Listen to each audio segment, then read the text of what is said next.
हमारी इकोनॉमी को बूस्ट करने के लिए जो 1 फरवरी 2025 को जो बजट रिलीज़ किया गया हमारी फाइनेंस मिनिस्टर निर्मला सीतारमन ने, उन्होंने 4 सेक्टर्स पर मेन फोकस किया। सबसे पहला एग्रीकल्चर, दूसरा एमएसएमई, तीसरा एक्सपोर्ट्स और चौथा इंफ्रास्ट्रक्चर। एग्रीकल्चर में अगर हम देखें तो प्रोडक्शन और प्रोक्योरमेंट 3 पल्सेस की तूर, मसूर और उर्द, जो 3 पल्सेस हैं इन पर फोकस किया गया। दूसरा जो मखाना बोर्ड का जो है वो उसका और उसको ऑर्गेनाइज किया गया, जैसे टी बोर्ड होता है, कॉफ़ी बोर्ड होता है, वैसे ही मखाना बोर्ड भी उसके लिए किया गया है, क्योंकि मखाना जो है 85% प्रोडक्शन हमारे पास बिहार में होती है और उसकी जो न्यूट्रिशनल क्वालिटी है वो बहुत ज़्यादा हाई होती है। दूसरा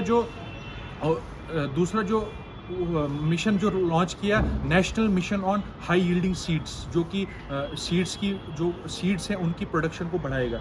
चौथा जो है वो हमारे पास किया गया ये हाई प्रोडक्टिविटी इन कॉटन की, अगर हमें 450 से लेकर 500 जो केजी पर हेक्टेयर की प्रोडक्टिविटी कॉटन की होती है, उसको हमें 1000 केजी पर हेक्टेयर तक लेना है। और दूसरा जो है वो एक्सपोर्ट्स पर फोकस किया है।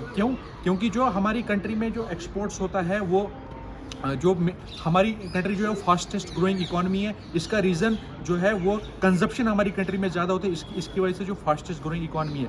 लेकिन हम फोकस कर रहे हैं एक्सपोर्ट्स पर, ताकि जो ये अब जो साउथ ईस्ट एशियन कंट्रीज़ है ना, इनका जो ये ग्रोथ पैरामीटर है, ये मेनली डिटरमाइन करता है एक्सपोर्ट, और उस पर अब हम फोकस कर रहे हैं ताकि हम उसको जो पैरामीटर है उसको कर सकें। और लास्ट जो है इंफ्रास्ट्रक्चर, जो है इंफ्रास्ट्रक्चर में कैसे इंफ्रास्ट्रक्चर हमारी इकोनॉमी को स्टिमुलेट करता है।